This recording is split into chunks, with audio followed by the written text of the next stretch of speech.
Today we're starting a brand new series called The Games We Play. And I thought it was just appropriate that we talk about a game since we just finished the Super Bowl and now we're in the middle of the Winter Olympics. And so I thought we would talk about games we play for a few weeks. And when, when I think about the Olympics, I think about the story of Lindsey Vonn. She's an amazing Olympic skier who back in 2019 retired, and then she had a partial knee replacement.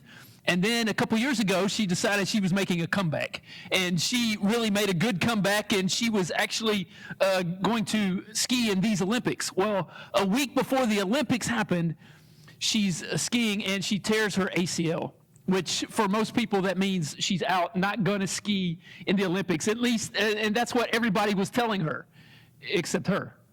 And she decided she was going to actually ski in this Olympics with a torn ACL. Now, when I hear that story, I admire her competitive nature. To me, she has this competitive nature, kind of like Kobe Bryant, Michael Jordan, Tiger Woods, those kinds of athletes, like elite level athletes. And I just admire their competitive nature. And when I say that, some of you are like, yeah, that's right, let's go. And others of you are like, really? Does it really matter? It's just a game. Who cares? And so when it comes to things, whether it's sports or card games or board games or whatever it is, some of you are on this end of the spectrum where it doesn't really matter. It's just fun to play the game. And then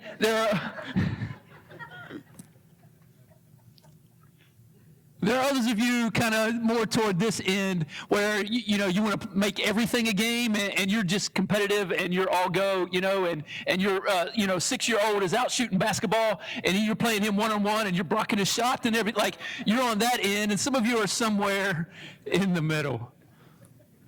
But wherever you are, this idea of being competitive is actually, there's some good things about being competitive. And I know if you're on this end of the spectrum, you might not quite get there. But there is some good things about being competitive. There's some dangerous things too. But when it comes to things, because there's so much that we can learn from being competitive. There's so much we can learn from being on a team and competing and giving our best and working with a team. And there's so much good that comes from all of those kinds of things. And so because of that, we want to take, some of us want to take this idea of being competitive and we want to take it into every aspect of our lives. And that's where we can get into trouble, because when it comes to relationships, being competitive is not a good thing. When it comes to relationships, a game that requires a loser is a game nobody wins. Now, I'm not talking about, if you're going to compete with your friend and you're going to run a race. That's completely different. But I'm talking about in your relationship. In your relationship, if it's a game that requires a loser and a winner, well, then nobody wins. Think about it this way. At home, you've had an argument, right? You've had an argument with your spouse or your kids or your parents or whoever. And in that argument, who wins? Who wins the argument? Well, if you say, well, that's me, I won the argument. Well, what do you win when you won the argument? What do you win? Congratulations, you get to sleep on the couch tonight. You won the argument with your son, and now he said he hates you. I mean, when there's, in terms of relationships, when there's a winner and a loser, well, then nobody wins. And so those of us who are competitive, we need to try to figure out how to keep our competitive nature out of the relationship. So let me ask you this question. What's the win in a relationship? In terms of a relationship, think about your friends or your spouse or your family members. In terms of relationships, what's the win in a relationship? And the answer is the relationship. That's the win. A mutually edifying, mutually satisfying, enjoyable, healthy relationship. That's the win. That's the win we're going for. And so if that's the win we're going for, there cannot be a healthy, vibrant relationship, a mutually satisfying relationship, if there's a winner and a loser. So how do we keep this out of our relationships? And so what I want to do for the next couple of minutes is I want to go through a list of games that we play within our relationships that are unhealthy. When we bring these games into our relationships, that they become unhealthy, toxic. It's just not good for the relationship. Now, as I go through this list, some of you are going to be thinking about some other people because it's going to jog a memory about somebody else who plays this game in your relationship, or you've seen it being played. And others of you, you're going to want to get your elbows out, and you're going to want to elbow the person next to you. We're going to call that out of bounds today, okay? No elbowing. Because what I'm hoping to do is that you'll look at this list and think, is there anything on this list that I do? Is there anything on this list that I'm guilty of bringing this into a relationship, or I've done this or I've done that? And the first game I want to introduce you to is the change game. This may have happened before you got married. You know, you were going to marry this person, and you're like, but I wish this thing would change. And so what my plan is I'm going to go ahead and marry this person, and just along the way, I'm going to change them, and I'm so good at this, I'm going to do it without them even noticing. That's the change game. For others of us, we play the guessing game. We make you guess what's wrong with us. And you say, well, what's wrong? Nothing. What's wrong? Nothing. And over and over and over. Because I want you to guess what's wrong with me, because if you really loved me, you would know what's wrong with me. I shouldn't have to tell you. So we're going to play the guessing game. Another game we play is the guilt game. You make the other person feel guilty about something. You know, you say, well, I noticed that there's this pile of laundry over here. And you're not asking them to pick it up. You're not asking them to deal with it. You're just making sure they're aware of that and making them feel guilty in the process. You know, I was walking through the room the other day, and I tripped over, and you're trying to make them feel guilty. Another game some of us play is the blame game. You know, when nothing is your fault, everything in life is somebody else's fault, and you're blaming them for what happened. You know, and there you are. And those of us who are good at the blame game, there's actually a blame game to the next level, and that is when you're apologizing for something, and then you slip the blame in your apology. You know what I mean? I'm so sorry for blowing up at you. I shouldn't have got so mad. I got so mad in that situation. I am so sorry. But if you hadn't have done that, I would have never done what I did. And so really, it's your fault. That's the blame game. Then some of us, we play the comparison game. We want to point out good attributes and good character traits in other people. He's so good at that. Yeah, and you know, she does that really, really well. Have you noticed? Have you noticed how when we go to her house, how clean it is? Have you noticed that? And we try to compare those things. A close relationship to the comparison game is the shame game. You try to make the other person feel shame. You know, if my dad was here, he could fix that. You know, he probably just need a piece of duct tape. Yeah, you got a whole toolbox in the garage, but and you try to shame them. One last one, and that is the family of origin game. The family of origin game says, you are just like your mother, or you're just like your father, and we blame the family of origin. And this list could go on and on. We could have lots of fun here this morning. And this list is not exhaustive.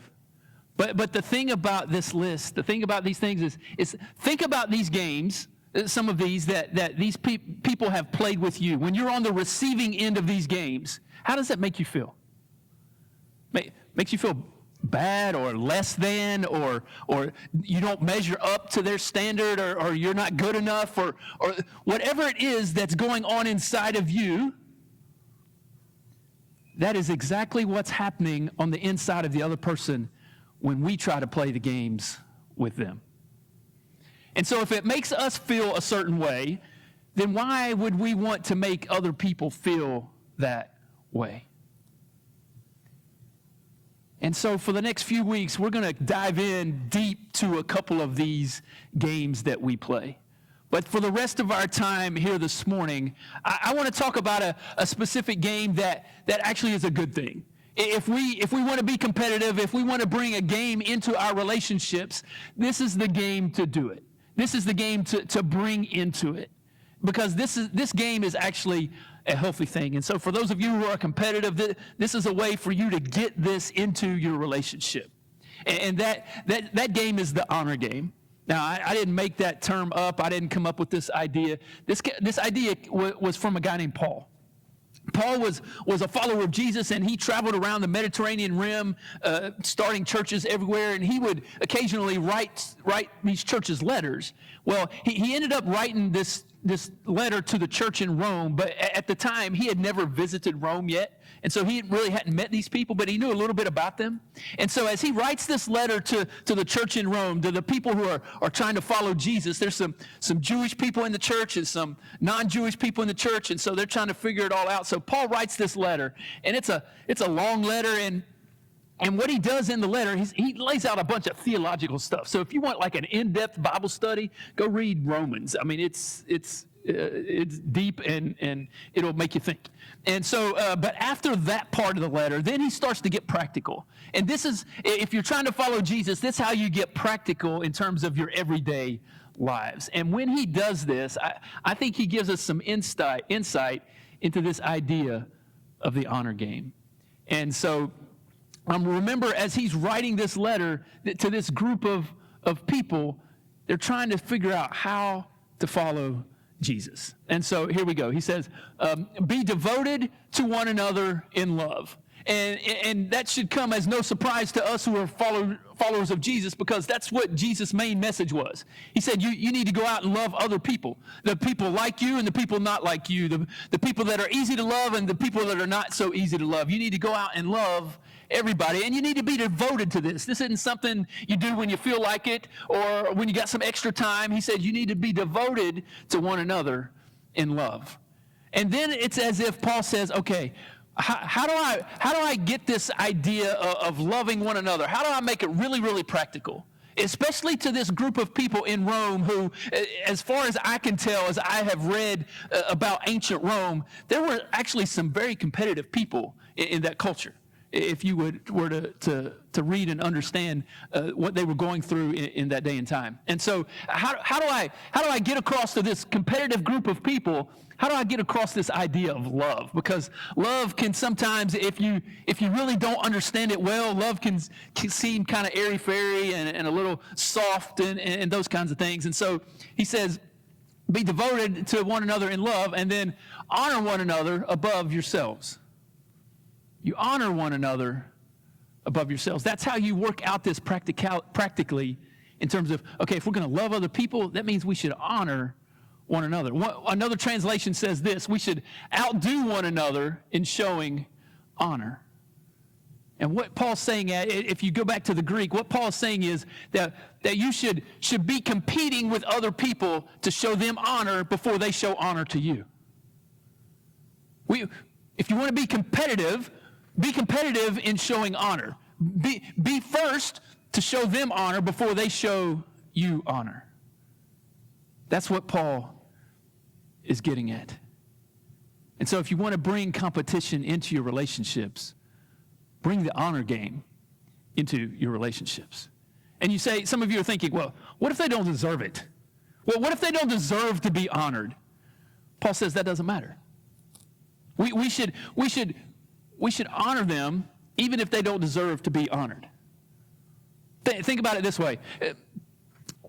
those of you who are, as you think about people, think about somebody who's more important than you. And if some of you can't think of that, that's another sermon for another day. But think about somebody who's more important than you, who's famous, you got that person in mind. Now think about how you would treat them. You would come and you would treat them with honor and treat them differently than perhaps we do normal, everyday people. I can remember several years ago, we were in South Africa. We were doing a big basketball day in this one community where we were playing with kids, and we had some competitions and kids and students, and it was just a big deal in the community, and there was a big cookout and the whole deal. And there were a couple of different organizations working together on this deal, and one of the guys from one of the other organizations, he knew Sam Vincent. Now, Sam Vincent, for those of you who don't know, Sam Vincent played for the Chicago Bulls in the 80s with Michael Jordan. This was before they won the championships, so that's Sam Vincent. Well, he was, at the time, he was in South Africa doing some coaching and things like that. And so one of the guys had met him, and he was like, hey, we should invite Sam to this deal, and he could do some talking to the kids to kind of motivate them to get out of their situation kind of thing. And so this guy did, and Sam said, okay, I'll come. And so that was kind of a big deal, and we were all looking forward to it, and there was, some buzz and excitement in the air, and it was just amazing, and it was time for him to show up, and he wasn't there. And so we just carried on doing what we were doing, and the day went on, and there we go, and then it's over an hour later, this guy shows up. Now, I'm going to give him the benefit of the doubt for why he was that late. That's another conversation for another day. But when he showed up, we had a decision to make. We could show him honor by not mentioning that he was over an hour late. Or we could come up to him and say, hey, look, you missed your chance. You can't speak now. And the organizers who were organizing the thing decided, hey, we're gonna show him honor. Even though in the moment he might not have even deserved it. But we decided, or they decided, that they were going to allow him to speak, and it was an amazing time, and the kids got motivated, and the whole deal. Paul's saying that's what we should do to everyone. We should show them honor, even if they don't deserve it. And we should treat them like we want to be treated. We should just show them honor. Now, for those of you who aren't followers of Jesus, I'm so glad you're here today. If that's you, I just want to encourage you. You can do this if you like. You can try this at home. You can try it at work, whatever. I think it will make your relationships better, but that's completely up to you. But for those of you who are followers of Jesus, I think this is what, as Paul said, this is a practical application of loving other people. And so I think we should bring this into our relationships. I think we should bring this into our relationships at work and in the community, and especially at home. Because when everybody plays, everybody wins. When everybody plays the honor game, then everybody wins. That's how we're able to show love for other people.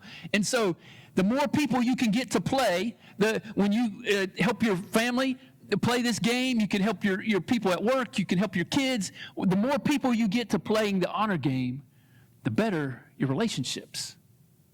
And when the better your relationships, well, then everybody wins. And so I want to encourage us here this morning. I want to encourage us to bring this in, to figure out how we can do this, how we can show honor to other people. But the thing about this, the thing about playing the honor game, if we're going to do this, that means we got to get rid of all the other games.